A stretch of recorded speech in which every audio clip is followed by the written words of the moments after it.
que disse no primeiro encontro que ele veio que a literatura é o encontro com a humanidade do outro, né? Falei, muito bem, você tem perspectivas assim de olhar do ponto de vista da possibilidade de vários pontos de vista serem colocados no mundo, que são válidos, tão legítimos quanto os outros, né?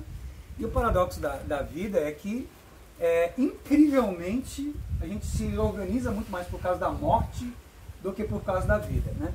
De um lado, talvez um tema mais importante da humanidade, a própria religião, ela é montada... A grande parte da religião, ele dá com a morte, né? Mais do que com a vida, né? Um conforto do que você vai fazer com a morte. Mas a arte também tem como tema principal o principal elemento do ser humano, que é a preocupação com a morte, né? E esse livro, ele tem como uma coluna central a preocupação com a morte. A primeira coluna central dele e a segunda coluna central é o consumo, né? E Clarissa Brandão, desses 12 livros que a gente leu até por esse período, nenhum dos livros que a gente teve aqui remete a tantas discussões quanto esse aqui.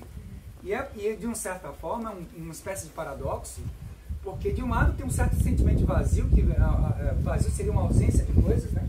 Mas aí joga para uma série de preocupações que elas vão pingando para vários lados.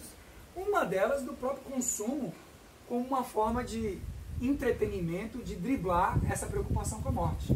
Eu, para driblar e esquecer da morte, posso fazer várias coisas, não pensar na morte, e os dígitos sábios, né? Ou ficar consumindo coisas temporariamente, no próximo consumo, a ponto que o supermercado vira a igreja do ruído branco. É o supermercado, né? O ruído branco, em econometria e estatística, ele é uma variação. Quando você tem estado estacionário, quando você não vai sair muito do lugar, você diz que tem um ruído branco. Ou seja, uma tradução para isso, caricatural, seria: chove muito, mas não faz tanta diferença. A continuidade das coisas continuam como deveria ser, né?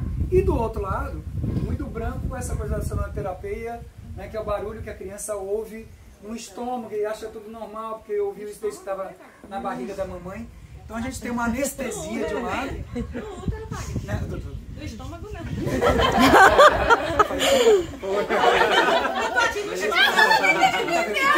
Porque não foi nascer mulher e saber que não é no estômago, é no útero. Aí eu acho que já passei a fome, mas... Então essa coisa da anestesia, que para mim a principal anestesia é a questão do consumo que tem no livro, né? É uma metáfora muito boa. O consumo como um processo anestésico. Você vê que quando ele se ofende, ele leva a família toda para comprar. Sim, verdade. É o anestésico ali, é o consumo. E É uma todo forma mundo de alienação surpreendido anestésica. porque ele foi comprar, né? A família... Né? É verdade. E aí você abre vários subtemas, né? Entre os quais a futilidade e o que a própria Lidiane registrou, que é a sociedade do espetáculo, né? Eu não acho que a sociedade do consumo deveria estar casada com a sociedade do espetáculo. Eu acho que o acontecimento histórico da nossa humanidade levou para isso. Mas aí entra outras páginas que eu não vou abrir tanto, vou colocar apenas algumas para ouvir vocês, que é essa coisa da futilidade que ganha um status quando você está num ambiente universitário. Eu que venho de ambiente universitário, né? E ali o cara está falando sobre acidente de automóvel, uma futilidade, uma imbecilidade enorme, mas porque é um professor universitário, né? Aquilo tem uma aura de uma coisa mais importante. Então a gente pega, quando tem mais de status ou menos status, a gente está produzindo futilidade no consumo e driblando e anestesiando essa preocupação com a morte que a gente não quer encarar, né?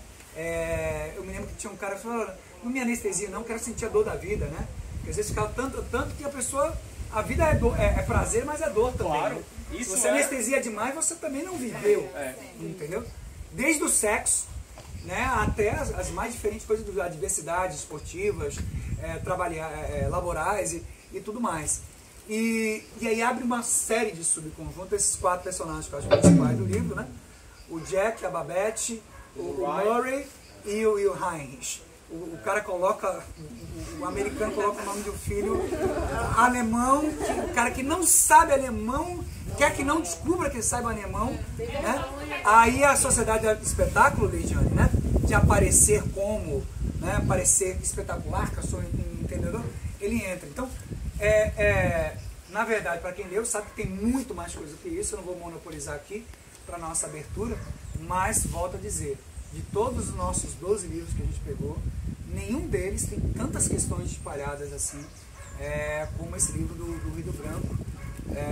Eu especialmente li porque você estava indicando, né? E ao mesmo tempo falei, olha, o cinema entrou muito, porque as séries pegaram os roteiristas para coisas mais longas, o cinema começou a trabalhar muito com coisa adaptada, né?